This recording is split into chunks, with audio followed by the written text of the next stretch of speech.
Sí.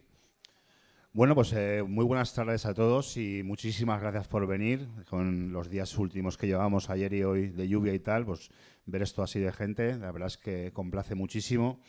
Y lo primero que quiero hacer es, bueno, pues agradecer este tipo de propuestas porque, bueno, pienso que como aficionado a la historia, que igual que se ha contado la historia del mundo, la historia de la humanidad, la historia del arte, la teología, la ciencia, pues creo que ya llevamos más de un siglo de música electrónica y sobre todo los últimos 50 años más concretos en lo que es la electrónica moderna, y pienso que se tiene que dar fe, ¿no?, de todo lo que ha ocurrido, porque como buen aficionado a la historia sé que las cosas contadas con décadas o con siglos posteriores pues cambian mucho de la realidad. Entonces, pues mi agradecimiento a esta propuesta de Atlas Experience, mi agradecimiento, José Ramón, Metro Dance Club, Bigastro, Sergio Máñez y toda la gente que está implicada en este evento, que como podéis ver aquí tenemos perfectamente señalizado en qué va a consistir hoy esta ponencia aquí en el CCC Octubre con servidor, y luego la proyección del documental High Tech Soul, The Creation of Techno Music.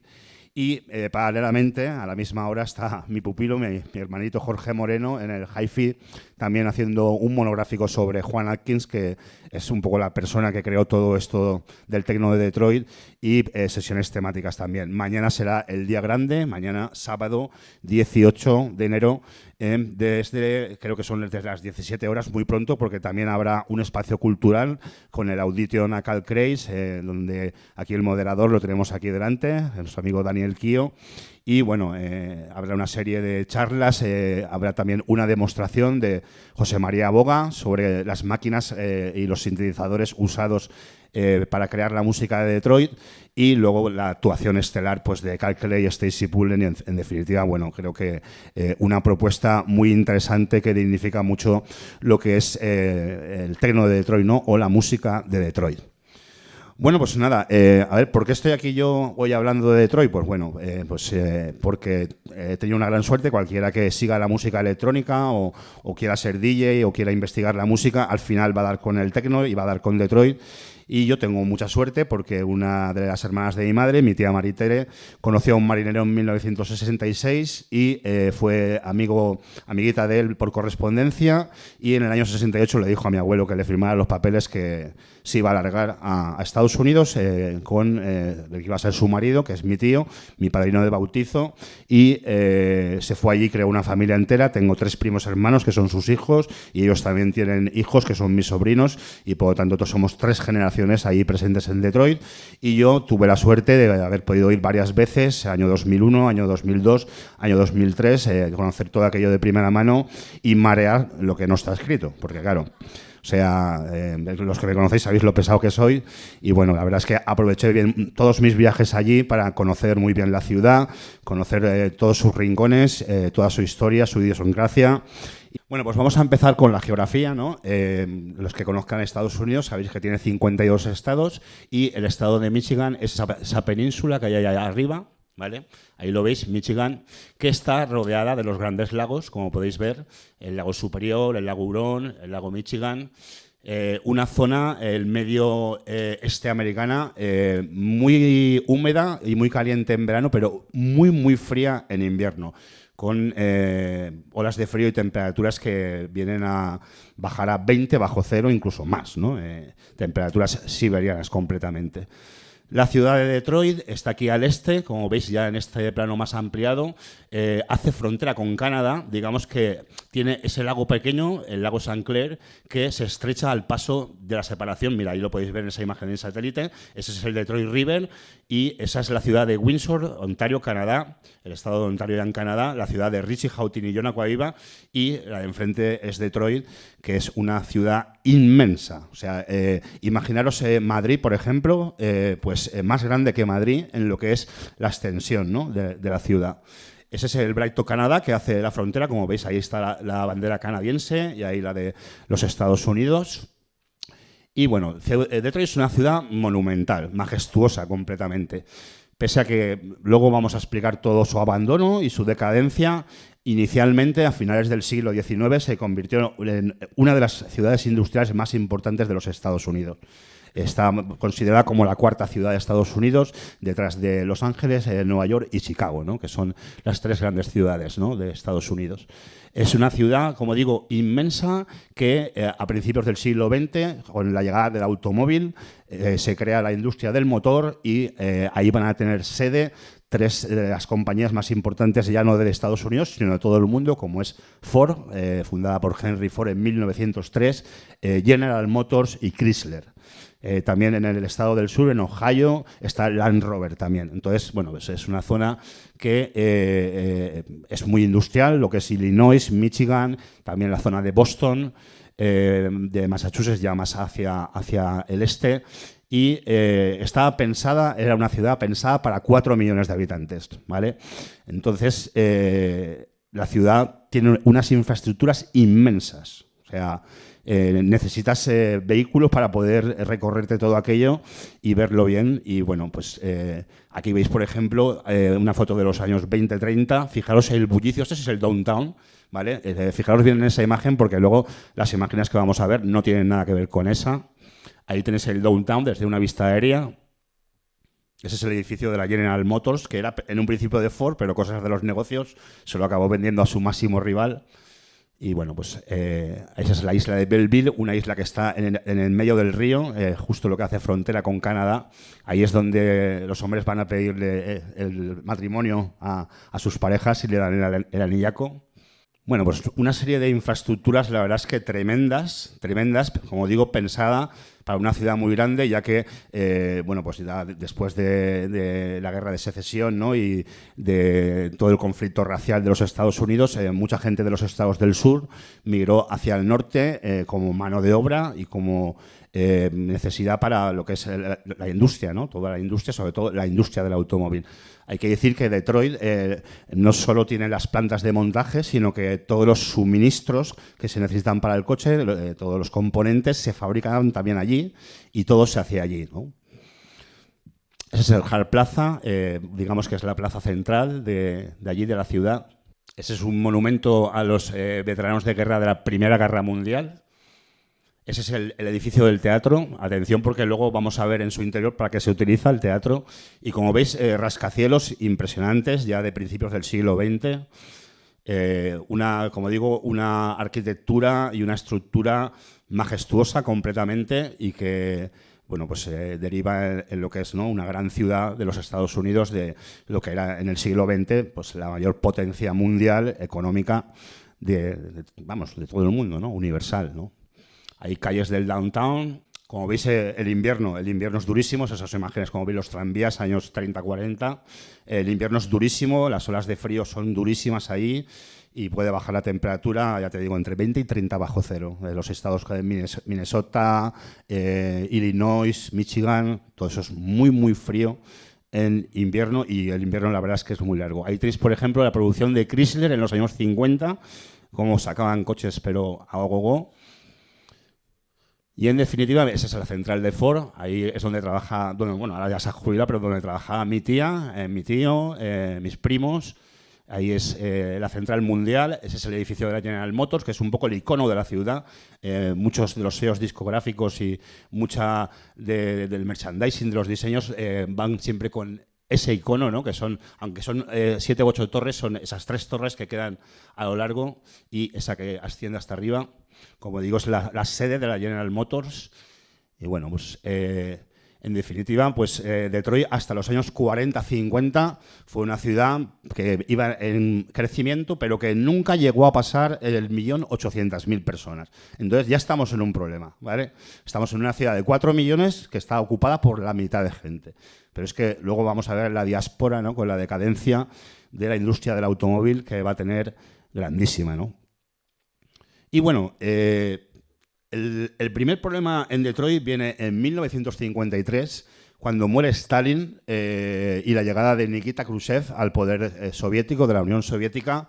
El momento de la Guerra Fría es el más caliente, ¿vale? Y el gobierno americano tiene de verdad miedo en una guerra nuclear. Entonces, adoptan una serie de medidas, como es subvencionar a los veteranos de guerra de la Segunda Guerra Mundial y de la Guerra de Corea a que abandonen la ciudad. Es decir, les dan dinero para que se compren una casa a las afueras, en los barrios residenciales de las afueras. Esto hace que la ciudad ya empiece a vaciarse. Ahí sufre el primer vacío ya gordo, ¿vale? Luego tiene un segundo problema, que es el conflicto racial. En los Estados Unidos, en los años 60, se empiezan a movilizar cantidad de colectivos y hay personajes importantísimos como el reverendo Martin Luther King, Malcolm X, un montón de gente importante, muy radical en sus políticas, porque estamos hablando ya de los años 60, que se estaba metiendo gente en Vietnam negra y en muchos estados pues tenían cantidad de problemas para poder subir a un autobús, para sentarse en un banco de un parque, para entrar en algunos negocios, y al final hubieron políticas muy radicales por parte de la comunidad afroamericana en conseguir movilizarse e intentar cosas. Por ejemplo, conoceréis las Panteras Negras de Chicago y otros grupos radicales que hubieron para combatir todo el racismo que había, ¿no? Esto, al final, derivó en un problema muy gordo que estamos viendo ahora aquí, que es los conflictos, los riots, los disturbios de 1967. Como podéis ver, estos son los marines americanos entrando en la ciudad. Aquí podéis ver a la policía con metralletas para intentar normalizar una situación que se produjo a través de un conflicto, de un registro que hubo en un edificio en el cual hubieron disparos y murió gente, y a partir de ahí hubo una auténtica guerra campal, pues como sería una ley marcial, ¿no? Saqueando negocios, saqueando viviendas, y bueno, los que hemos vivido la Dana podemos pensar en algo parecido que pasó las primeras semanas en nuestra zona, en Lorta Sur, por ejemplo, de donde nosotros somos, Massanassa.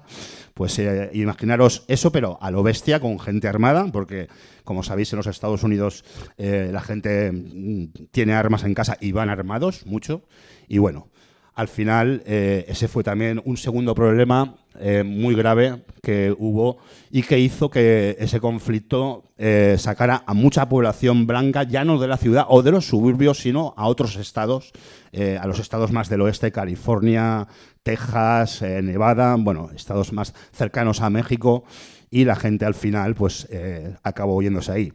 Otro problema más que hubo, en 1973 se produce la crisis del petróleo y los carburantes empiezan a adoptar unas subidas impresionantes.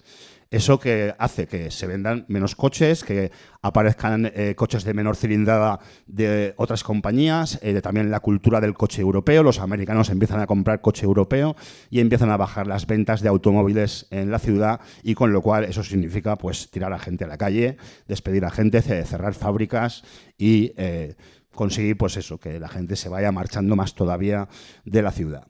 Después de la crisis del petróleo llegaría una revolución tecnológica, como una segunda revolución industrial, que sería la robotización de todo lo que es la industria del automóvil, sobre todo, que al fin y al cabo es el brazo económico de la ciudad, y eso que crearía también un gran problema, porque faenas y trabajos que hacían las personas empezarían a hacerlas las máquinas. Y como digo, no solo en el ensamblaje o en las cadenas de montaje tan famosas de Henry Ford, sino también en la creación de los suministros, de los componentes para las cadenas de montaje. Y eso pues también fue un problema muy grande e hizo que gente se quedara sin trabajo, y al final estamos hablando de una ciudad enorme que al final acaba siendo fantasmagórica, porque tiene una cantidad de infraestructuras abandonadas grandísimas, y entonces pues eso es un gran problema a nivel social y a nivel económico. Bueno, vamos a hablar ya, en verdad todo esto hoy lo estoy haciendo muy breve porque ya lo hice en otra ponencia que tuve en el Moving hace 2 años aproximadamente, y todo eso está mucho mejor explicado y mucho más extenso ahí, pero hoy quiero hablar más de la música, y entonces pues bueno, vamos a hablar un poco también del resumen que hice allí de la música. Motown es un sello independiente de la ciudad de Detroit que aparece en 1958 y que, como veis, la mayoría de personas, no todas, pero la mayoría de personas son afroamericanas, son negras, son mulatos, pero vamos, la mayoría son negros y son descendientes de los primeros estilos musicales que hubieron en Norteamérica.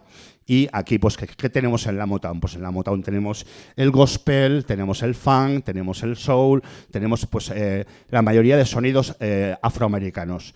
¿Quién estuvo en la Motown? pues te puedo decir que los mejores de aquella época, la Supreme, Jason File, Lionel Richie, Stevie Wonder, muchos son originarios de Detroit y otros de otros estados muy cercanos a Michigan. Aquí tenemos a algunos de los personajes, la Supreme. Y bueno, ya a finales de los 70 empiezan a aparecer investigadores o experimentadores dentro de los estilos clásicos norteamericanos, ¿vale? O sea, aquí tenemos a George Clinton, que es, digamos, el líder de una banda que muchos conoceréis, que se llama Parliament and Funkadelic, y es una banda de soul y de funk que empezó a experimentar y a crear unos sonidos nuevos que serían influencia de unos niños en esos años 70, que eran, al fin y al cabo, los creadores de Detroit, que ahora enseguida vamos a conocer. Aquí otro personaje muy importante, Sun Ra. Este es un músico de jazz que también empezó a incluir los teclados y empezó a incluir todos los sonidos electrónicos y también fue una gran influencia. Este es todavía más experimentador. Este hombre hoy lo catalogaríamos como un músico de música experimental, completamente, pese a ser un jazzista, ¿vale? Y todos esos sonidos nuevos y toda esa música nueva, vanguardista, tecnológica que iba llegando, tuvo una gran difusión en la radio, ¿vale? En las emisoras de radio. Y aquí tenemos concretamente a un personaje que aquí le vamos a ver la cara, pero fue un radio DJ que empezó a pinchar discos de música muy avanzada, no solo americana, porque hay que decir que Detroit estaba muy influenciado en Europa, muy influenciado en todo el movimiento de Düsseldorf, todo el crowd rock y rock progresivo de Düsseldorf, estaba muy influenciada en la escuela de Berlín también, todo lo que es Traveling Glistre, Tangerine Dream, todo ese tipo de bandas pioneras de los años 70, y también estaba muy influenciada en el disco de productores como Cerrone, el francés Cerrone, o como Giorgio Moroder, que es italiano y estuvo en los estudios de Múnich mucho antes de ya trasladarse a Nueva York y a los Estados Unidos. Este hombre pinchaba toda esa música y había unos adolescentes, gente muy joven, que estaba empezando a escuchar a este tío que, en cierto modo, mandó un mensaje que ha sido religiosamente respetado luego en muchos de los productores de Detroit y del mundo, y es mantener la identidad oculta. Aquí estamos viendo su careto, pero este tío, en las pocas entrevistas que concedía en televisión y todo, se tapaba la cara, nadie quería que supiera quién era, porque según él, este tipo de arte, este tipo de música, todos estos conceptos deben brillar por sí solos, por los sonidos, por los conceptos que se atribuyen y obviar lo que es la identidad de la persona, del artista. Es algo curioso porque luego, como vamos a ver, muchos de los productores de Detroit y de los músicos de Detroit van a adoptar esa medida y me parece algo pues muy noble y muy bonito, aunque bueno, eso vale para el underground, no vale para lo otro. A principios de los 80 habrá una revolución tecnológica también en las máquinas, esto lo explicará mucho mejor mañana José María Boga, pero sobre todo aparecen estas tres máquinas, la TR-808, que era una máquina muy utilizada en el hip hop y luego en el electro, que es la evolución un poco del hip hop, la TR-909, que es esta máquina que controla a la perfección, por ejemplo, Jeff Mills, haciendo canciones solo con esa computadora de ritmos, con esa máquina. Y luego la pequeñita, la TB303, que es la que va a lanzar las líneas de ácido. Y bueno, con esas tres máquinas se va a crear la mayoría de las estructuras rítmicas ya a partir de principios de los 80, cambiando totalmente la música de baterías más acústicas del disco y de otros estilos, dándole lo que es la potencia, ¿no? La gordura, ¿no? En los bombos y demás. Aquí tenemos a la Santísima Trinidad, que van a ser los pioneros del sonido de Detroit, Juan Atkins, Derrick May, Kevin Sanderson. Ellos formarán lo que es la Santísima Trinidad, gente que se conoció en el instituto y eran prácticamente unos adolescentes cuando empezaron a organizarse. Aquí tenemos a Derrick May, aquí tenemos a Kevin Sanderson, aquí Kevin Sanderson pinchando. Y bueno, ellos comenzarían a sacar discos, Metropress será el primer sello, estos son Inner City, que bueno, la verdad es que digamos que es la banda que consiguió sacar Detroit al exterior, ahora lo contaremos, pero ya habían aparecido sellos como Metroplex, que es de los primeros sellos de Detroit. En 1985 aparece con el disco No UFOs, que es el primer disco de Metroplex, un disco de Juan Atkins. El sello y el disco eran de Juan Atkins, y empiezan a aparecer discos de otros sellos, y en 1987 aparece un temazo que todos conoceréis, que es el Strings of Life de Derrick May, que va a revolucionar todo y va a hacer que Europa comience a interesarse en Detroit por esa canción, por ese disco, por el sello Trashmat, del sello de Derrick May, y va a haber un AR, un productor, o sea, un tío potente, que se llama Neil Rasom, que se va a interesar en Detroit y va a intentar que Derrick May acuda a Londres, a Inglaterra, para empezar a hablar de negocios. O sea, para empezar a hablar de negocios. Todo esto se había tenido un poco como underground, muy de, bueno, pues de una cultura muy autosuficiente, ¿no? Y algo muy de la ciudad, pero de repente Europa y Londres, que es quien mueve la industria de la música mundial, se interesan por ellos y le dicen a Derrick May que vuele de Detroit a Londres para empezar a tratar temas de negocios, ¿no? Temas pues, de ediciones, temas de remixes, temas de actuaciones. Intentar hacer famosos a ese movimiento y a estas personas que estaban haciendo esa música tan underground y esa música tan altruista, ¿no? Fuera de lo que es la industria de la música propia, ¿no? Derrick May se pagará de su bolsillo, en contra de lo que decía Juan Atkins, que decía que no. Juan Atkins es un hombre que ama mucho Detroit y quería que eso se quedara ahí, que no saliera, pero Derrick May se va a pagar de su bolsillo ese billete, va a coger ese avión. Y desde luego que esa inversión en ese billete le saldría muy bien, porque Derrick May al final va a ser el hombre que va a hacer los negocios, que va a conseguir que los artistas de Detroit empiecen a firmar por compañías, por agencias, y que al fin y al cabo se empieza a mover lo que es el circuito de todos los productores de Detroit.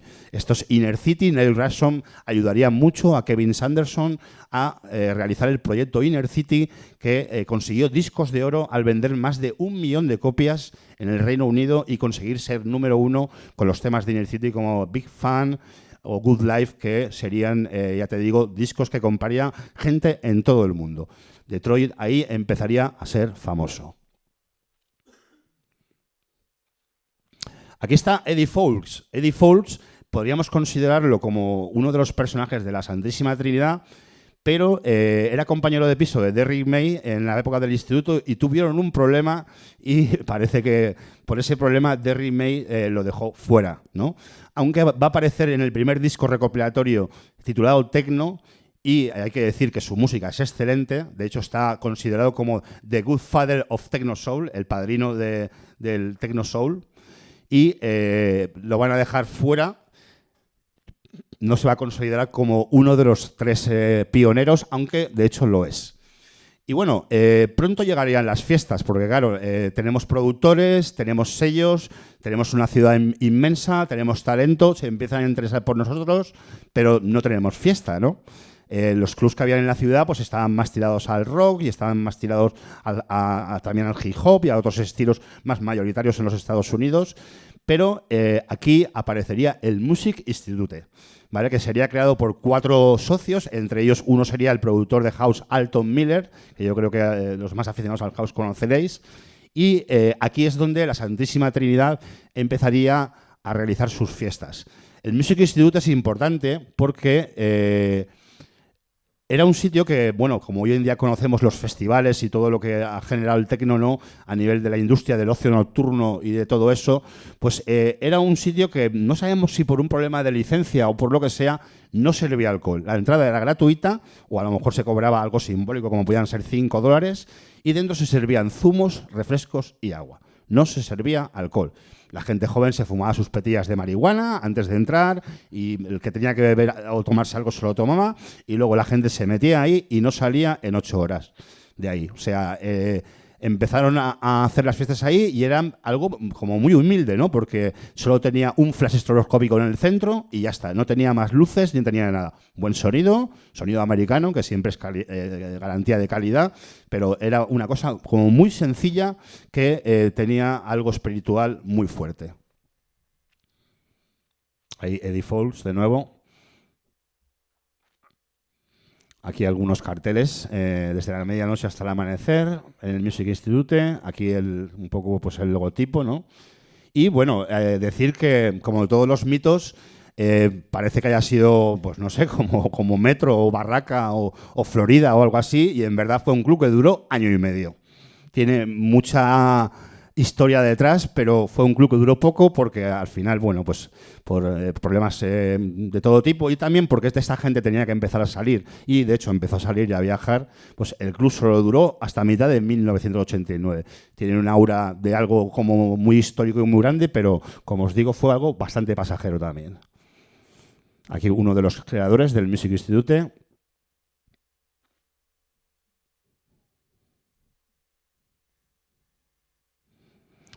Y bueno, ¿qué pasa? Como os digo, ese viaje de Rick May produjo que económicamente toda la escena de Detroit comenzara a tomar un cariz empresarial en cierta medida, económico. Y entonces habían disidentes, ¿no? sobre esa medida que querían conservar un poco más el underground de la ciudad, ¿no? Y ahí en 1989 aparecerá un colectivo como cualquiera que hemos podido formar nosotros en nuestras ciudades, porque nos gusta la música y queremos expresar, queremos aportar, queremos hacer cosas. Pues así nace Underground Resistance, como veis, con una misiva muy clara. Este es Mike Banks, que es su fundador, Mad Mike, apodado Mad Mike, que es mantener en secreto la identidad de los artistas. Y que simplemente los discos, la música y las actuaciones hablaran por sí solas. Mike Banks será el fundador de Underground Resistance, que empezará como un colectivo montando fiestas, pero en el año 1990 se establece ya como sello y estamos hablando posiblemente, porque todo esto también, bueno, pues, cada uno que lo valore como quiera, pero estamos hablando posiblemente del sello de techno más respetado en el mundo a nivel religioso. O sea, a nivel de algo que pensamos que es como la cuna del techno, ¿no? Como la meca, ¿no? Del techno. Aquí tenemos a Mike Banks, aquí tenemos a Mike en una actuación. Mike es un gran teclista, sus producciones vais a observar como las melodías son increíbles, auténticamente de maestro, y yo tengo que decir que es uno de mis músicos favoritos de la historia, de toda la historia. Un hombre que me ha sacado lágrimas porque su música llega al corazón directamente. Aquí está Mike con la TR-909.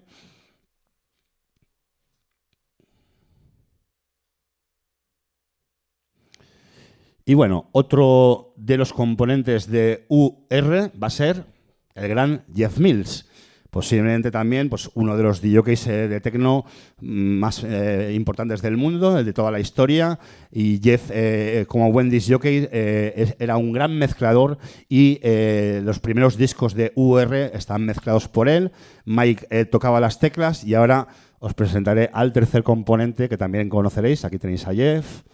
Jeff luego en el 92 se marcharía de UR y crearía su sello Axis Records.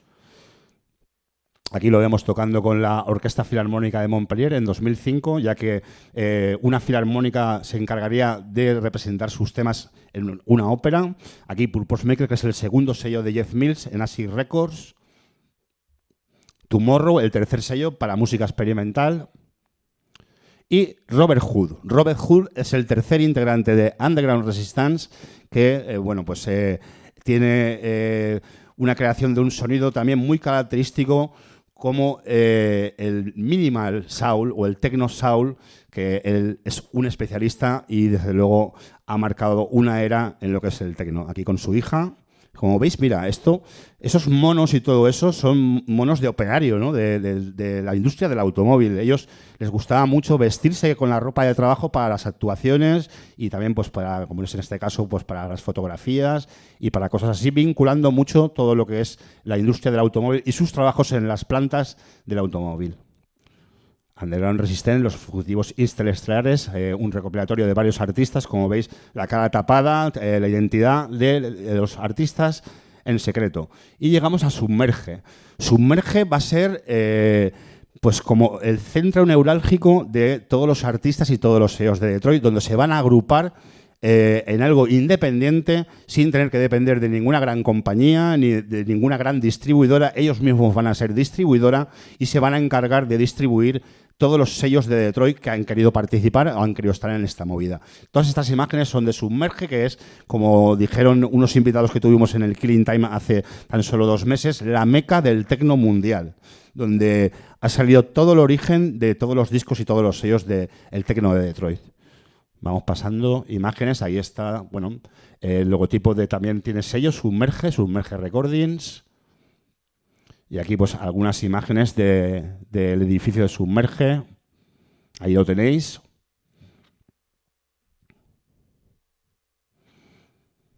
Acertijos, frases, dedicatorias.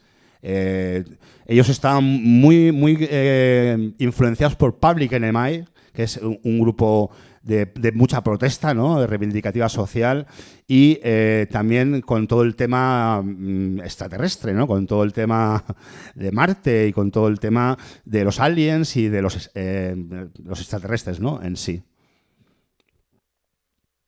Aquí un mapa a todos los sitios donde llega Submerge. Fijaros, toda Europa, toda Norteamérica, parte de Sudamérica, Japón. El Japón idolatra UR. Hay algunos de los componentes de UR. Fijaros, este es el sótano donde están alojados los discos, el merchandising. Como hemos visto antes en las vitrinas, también hay aparatos electrónicos con los cuales, como podéis ver aquí, con los cuales se ha hecho música. Están también los lacquers de los discos más históricos. El lacquer es, digamos, la primera copia que se hace para planchar vinilo. Ahí la pecera. Revistas donde, por ejemplo, la Miss Mac, revista europea muy importante, inglesa, donde aparecen también reportajes sobre ellos. Hay los lacquers que os decía antes. Y bueno, después de este rollo, que hoy lo he hecho mucho más breve, lo que vamos a hacer ya es empezar a escuchar los discos que os he seleccionado para hablar sobre todo de la segunda generación. Vamos a poner este disco que es el que empieza con la palabra techno, que es de 1988, pero luego ya nos pasaremos a 1992 y hoy de lo que vamos a hablar es de la segunda y tercera generación de los creadores de Detroit. Vamos a empezar por este disco.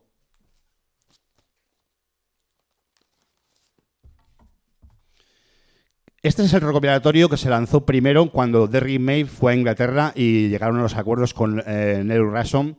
Y es un recopilatorio de varios artistas. Aquí sale Kevin Sanderson, sale Derrick May, sale Juan Akin, que es el que vamos a escuchar. Sale Eddie Fowles también. Y bueno, sale una serie de artistas que salen representados. Y como veis, aquí aparece la palabra techno por primera vez. Juan Atkins ya había estado jugando con la palabra anteriormente, con temas que había sacado como Technicolor y otros. Y techno, al final, ¿qué es techno? Techno es technology, es la abreviación, ¿no? La abreviatura de technology. Entonces, eso es lo que quiere decir, ni más ni menos. Es un diminutivo de tecnología, de las máquinas y los aparatos que aparecieron nuevos y que ayudaron a crear toda esta música nueva tecnológica. Entonces, como veis, aquí aparece la palabra techno por primera vez, ya en un recopilatorio, 1988. Esta es la parte trasera y puedes ver un poco el tracklist de los artistas y ya vamos a escuchar música, que es lo que vamos a hacer ya de aquí a que nos vayamos. Escuchamos este tema en el que vais a poder escuchar las voces de Juan Atkins. Aquí lo para Juan, que es el creador. De hecho, esto es una foto más o menos por aquella época, por 1988. Aquí veis el estudio de Juan. Y en esta producción vais a poder escuchar la palabra techno sampleada varias veces. Techno music.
Bueno, tengo que decir que en un principio el recopilatorio se iba a llamar The New House Sound of Detroit. Pero, claro, House era una música atribuida a la vecina Chicago. Y entonces Juan se impresionó muchísimo, pero muchísimo, en que la palabra techno apareciera en ese recopilatorio y se empezara a hablar de la música de Detroit como techno. Y eso es importante decirlo.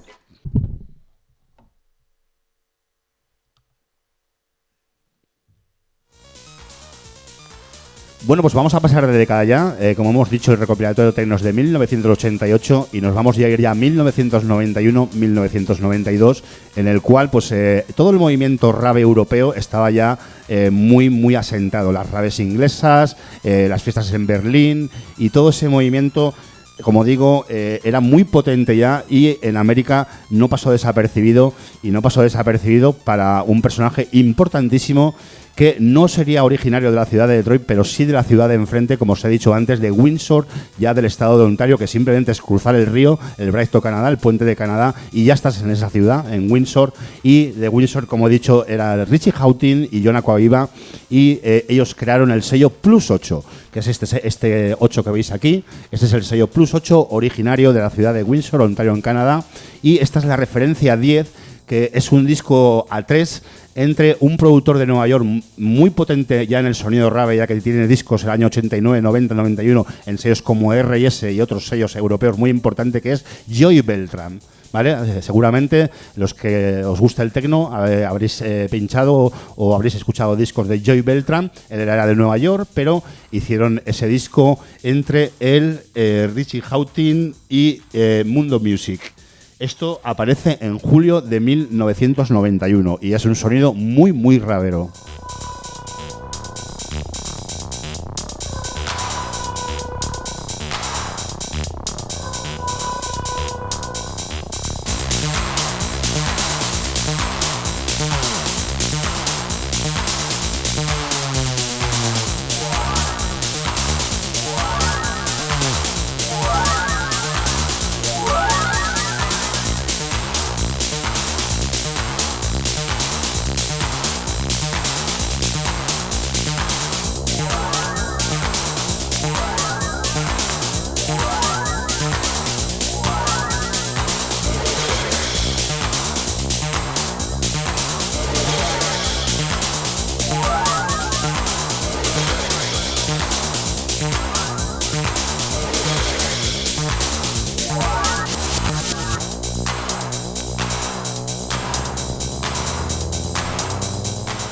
Aquí vemos a Joey Beltran, este es Joey Beltran. Aquí Richie Hawtin y John Aquaviva con un disco de Plus 8, creo que es el Pullover de 1992 de Speedy DJ. Y aquí a un jovencísimo Richie Hawtin, que tengo que decir que Richie ya en 1991, cuando el sello llevaba año y poco, ya visitó Europa. Y bueno, hay un testimonio suyo que luego veréis en el documental High Tech Soul, que dice que en el año 91 fue al antiguo Tresor, no el actual de ahora, sino el edificio anterior que hubo originario, y que bajó las escaleras y flipó. Dice que encontró el ambiente del Music Institute y que encima estaba pinchando Jeff Miles y estaba poniendo un disco suyo, y era este concretamente. O sea que estamos hablando de este disco Final Exposure Vortex como un disco, la verdad es que clave.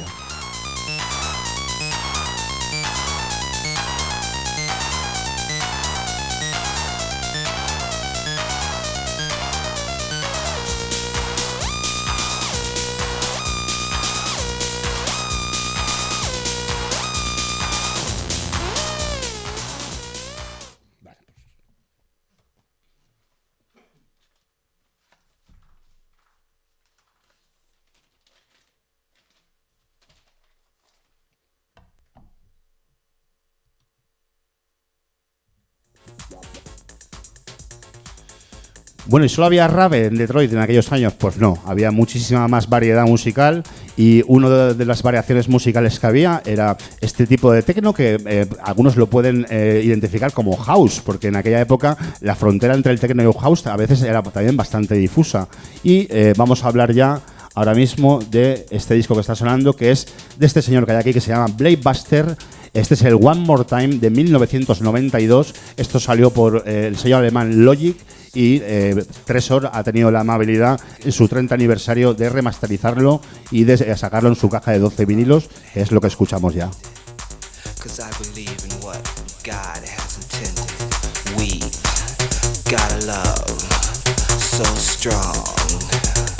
It's not over between you and me. It's not over. I don't want to be free.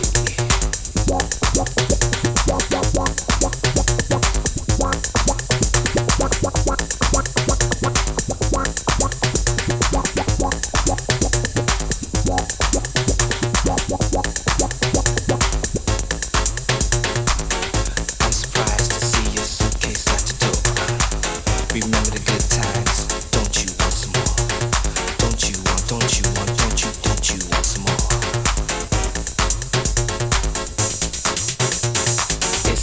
It's not.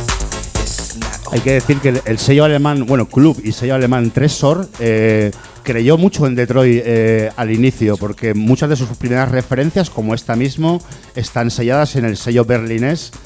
Algunas son licencias y otras están directamente planchadas originalmente por el sello Tresor, que como digo fue Club y sello discográfico, las dos cosas.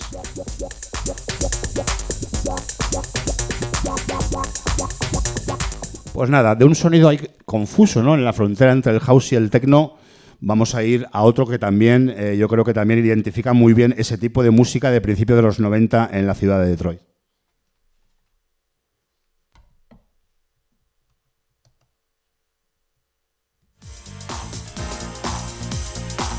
Y nada, volvemos a Mike Banks, volvemos a Mad Mike, al creador de UR, para esta maravilla del año 92, titulada Davina, Don't You Want It, publicada por el sello Happy Records, que era un subsello, ya que Underground Resistance tuvo una ramificación muy importante en sus sellos para otros géneros de música diferentes de los que sacaban en el sello matriz o el sello madre.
Bueno, pues igual que hemos dicho que Happy Records era como un subsello de Underground Resistance, ahora vamos a escuchar otro que, bueno, parece que sea un sello independiente, pero en verdad está dentro de la familia de Underground Resistance y de Submerge, que es Red Planet, ¿vale? Red Planet sería otro gran trabajo de Mike Banks, del mismo artista del disco que acabamos de escuchar, en una sintonía bastante diferente, ya que un poco el contexto y los conceptos del sello tienen que ver con los marcianos, con el planeta Marte, ¿no? Por eso se llama, como veis, Red Planet, ¿vale? Y como veis aquí, el logotipo es un alienígena, un marciano, tocando como una especie de flauta o babucela, ¿no? Algo así, ¿no? Pues nada, esto es Red Planet, Mike Banks, en 1993.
Bueno, pues no nos movemos del año 93, seguimos en el año 93, un año muy prolífico, igual que el 92 en la música de Detroit.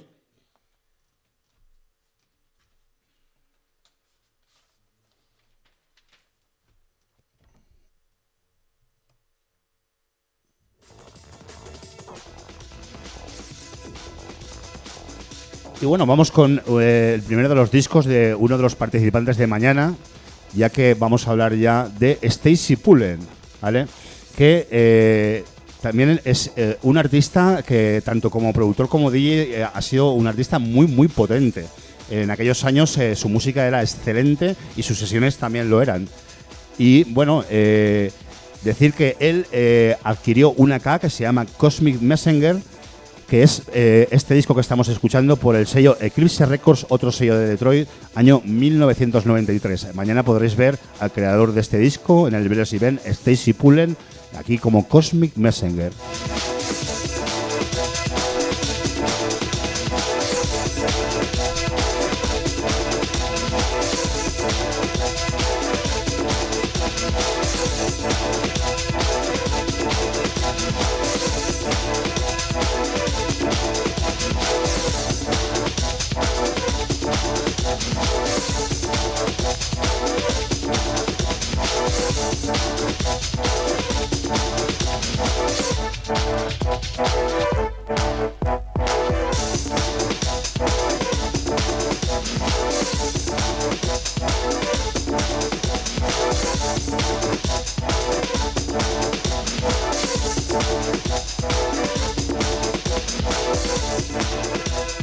Bueno, y vamos a pasar ya al año 94 y vamos con otro de los representantes de mañana, nada más y nada menos que con Carl Craig, que bueno, ya en la otra ponencia que tuve en el Moving, en el Museo de Arte Contemporáneo, ya dije que para mí Carl Craig es el creador más brillante de toda la historia de todos los músicos de Detroit, ya que creo que su carrera ha sido la más prolífica, la de mayor variedad, ya que para mí es un hombre orquesta, ha tocado cantidad de palos de la música, ha tocado hasta la música latina caribeña, ya que Francisco Mora, un músico cubano, ha sido una gran influencia para él. Prince también fue una gran influencia para él, ya que Prince también fue un pionero, por ejemplo, en el uso del sampler y otros instrumentos tecnológicos.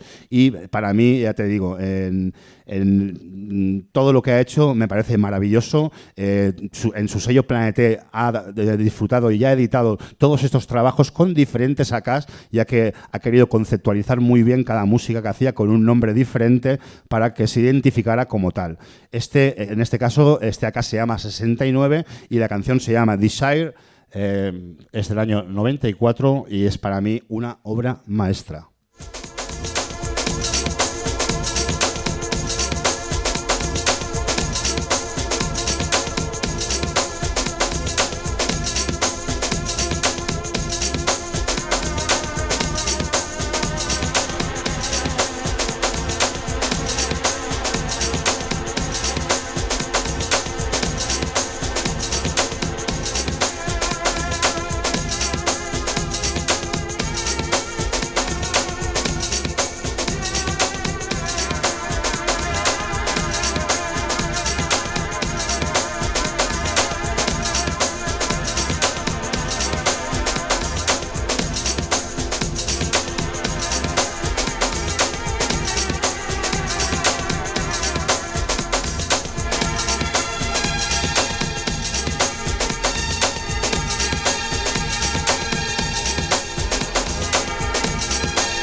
Y bueno, en Europa y en todo el mundo hubo muchísimos productores y muchísimos músicos que se interesaron en la música de Detroit y que empezaron a crear lo que hemos conocido luego como Neo Detroit, ¿no? Que es música creada por gente que no es de la ciudad, que no ha estado allí o que no tiene su sede allí o sus sellos o lo que sea, su estudio, sino que son gente de otros lados del mundo, de otros países, y que al fin y al cabo han producido música bajo esa influencia.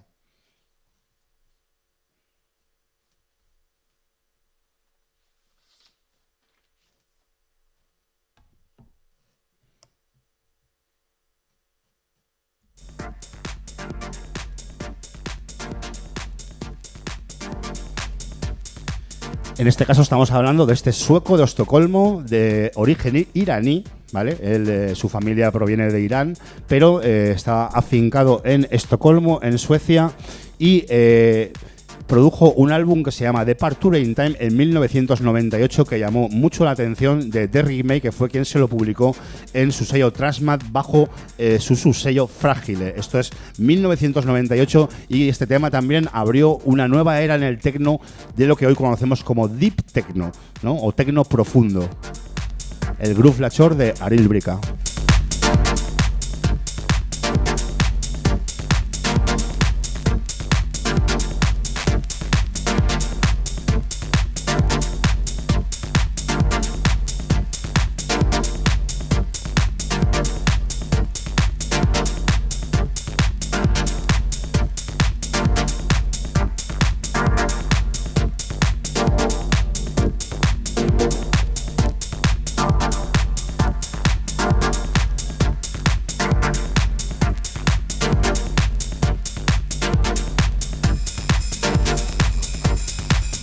Bueno, pues estamos en 1998 y vamos a llegar ya a uno de los momentos cumbres de lo que es la música de Detroit a nivel de su conocimiento universal, que sería a través de este señor que hay aquí, Rolando Rocha, DJ Rolando, que bueno, ya lleva unos años en Underground Resistance sacando algunos discos con mucha influencia azteca, ya que en Underground Resistance hay una colonia mexicana y hay varios artistas mexicanos como Santiago Salazar, Los Hermanos y bueno, gente que es de origen latino, de origen mexicano, y Rolando consiguió unos acordes y unos sonidos melódicos increíbles que tenían mucho que ver con la música azteca, con música mexicana y con unas estructuras rítmicas increíbles que yo siempre he pensado, esto es una opinión personal, no es que sea verdad, pero yo siempre he pensado que este tema lo termina Jeff Mills, porque lo que son los charles, lo que es la estructura rítmica, es muy, muy Jeff Mills, y yo creo que ese conjunto de las melodías y de la estructura rítmica acaba creando un himno que sería completamente universal, ya que, como hemos dicho en los 80, a finales de los 80 con Inner City y todo el proyecto de Kevin Sanderson, esa música sería muy conocida. Esta canción posiblemente sea la canción más conocida a nivel mundial del techno de Detroit, y estamos hablando, como no, del Night of the Jaguar. Aquí está la versión original, pero que es este azul que tenéis aquí, pero os voy a pinchar el remix de Mills, porque como os he dicho, yo tengo la convicción de que ese tema lo terminando él, y vamos a poner la remezcla de Jeff Mills que se llama Dance to the Cat, la danza del gato, ya que Laurent Garnier considera a Jeff Mills un felino en una cabina, y así tituló el remix que vamos a escuchar.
Bueno, y como anécdota comentar que estos remixes que veis aquí en la portada del medio se titulan The Revenge of the Jaguar, la venganza del jaguar. ¿Por qué? Es una anécdota que os voy a contar sobre esta canción porque se hizo tan popular que una compañía multinacional, nada más y nada menos que Sony, se atrevió a pedirles la licencia de la canción, cosa que se negaron en rotundo. Mike Vance se negó en rotundo en conceder la licencia a una multinacional. De hecho, en la primera edición viene unos escritos en los que Mike le dice a la gente que no compre este disco en un gran almacén y que lo compre en una tienda pequeña de barrio como las que estamos acostumbradas a aquí, Discos Marcianos o Cache Vinyl Store, Ultrasound, las tiendas de Ruzafa. Mike fue muy estricto con eso, de que nadie comprara este disco en un gran almacén porque no se iba a distribuir en un gran almacén. Bueno, pues ya sabéis cómo son las grandes compañías y si no es a las buenas es a las malas, ¿no? Entonces, ¿qué hicieron? Cogieron y plagiaron la canción, la plancharon en un disco y las pusieron en las cubetas de Río de Janeiro en Brasil. Evidentemente, como UR tenía fans en todo el mundo, esta noticia llegó a los oídos de Mike Vance y ahí se produjo una revolución total por la cual Mike hizo un comunicado vía email, por mailing, que ya había internet a finales de los 90, año 99-2000, a todos los distribuidores, a los subdistribuidores, a toda la gente que tenía contacto. ¿Y qué hizo esta gente? Distribuir esos mensajes y al final lo que hicieron fue una guerra cibernética contra la compañía multinacional, colapsándole los correos y haciéndoles un tapón en su función normal de comercio, ¿no? Y de todo lo que son los negocios de la compañía.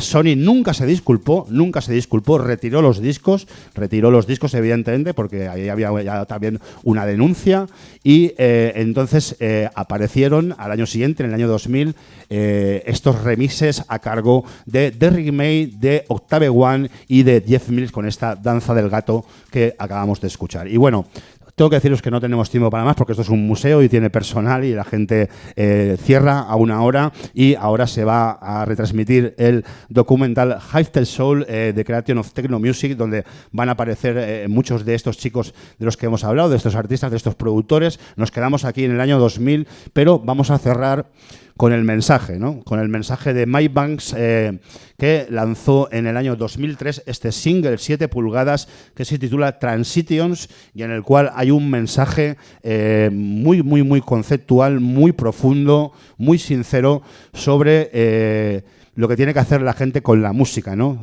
No conformarse, ¿no? Con lo que te dan enlatado, con lo que te ofrece la industria gigante, con lo que te ofrecen las grandes corporaciones, sino que tienes que dejar tu mente abierta para nuevos sonidos y que fluyan en tu interior. Es algo muy espiritual y con él os voy a dejar el mensaje entero que quiero decir las personas que vocalizan aquí estos poemas, ¿no? Porque al fin y al cabo no dejan de ser poemas, que son... ¿dónde lo tengo? A ver.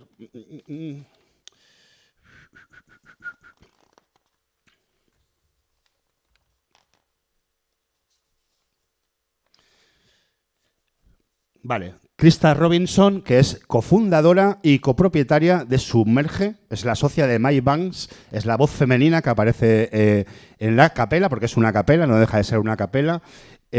Cornelius Harris, que fue manager de Underground Resistance a partir del año 2005 y hasta la actualidad. Y luego uno de los artistas más importantes de UR también, como es Nomádico, DJ Dex. Ellos tres son los que aparecen en este mensaje, con el cual os voy a dejar y os agradezco mucho vuestra presencia y espero que os lo hayáis pasado bien aquí hablando un poquito de Detroit. The people around me. Am I happy with what I'm doing? Am I happy with what I'm doing? Am I happy with the way my life is going? Am I happy with the way my life is going? Do I have a life? Do I have a life? Or am I just living? Or am I just living? Do not let these questions restrain or trouble you. Just point yourself in the direction of your dreams. Find your strength in the sound and make your transition. Make your transition. Make your transition. Make your transition. Make your transition. Make your transition. Make your transition. Do I spend too much time thinking and not enough doing? Did I try my hardest at any of my dreams? Did I purposely let others discourage me when I knew I could? Will I die never knowing what I could have been or could have done? Do not let these doubts restrain or trouble you.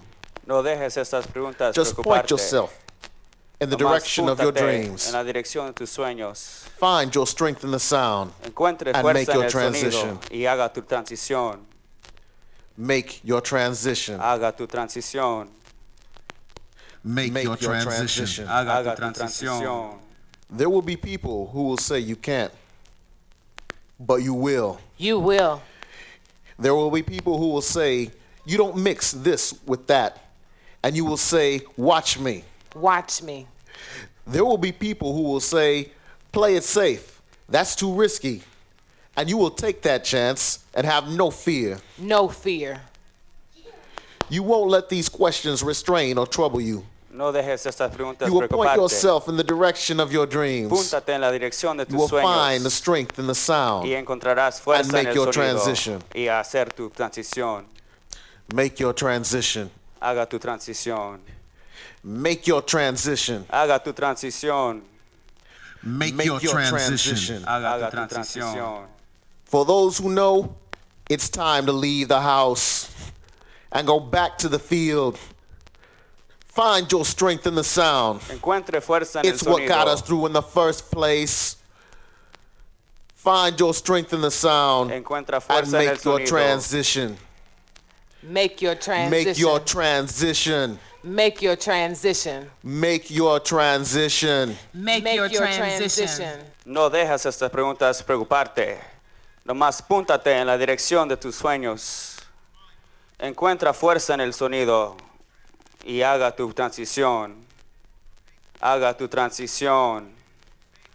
Haga tu transición. Haga tu transición.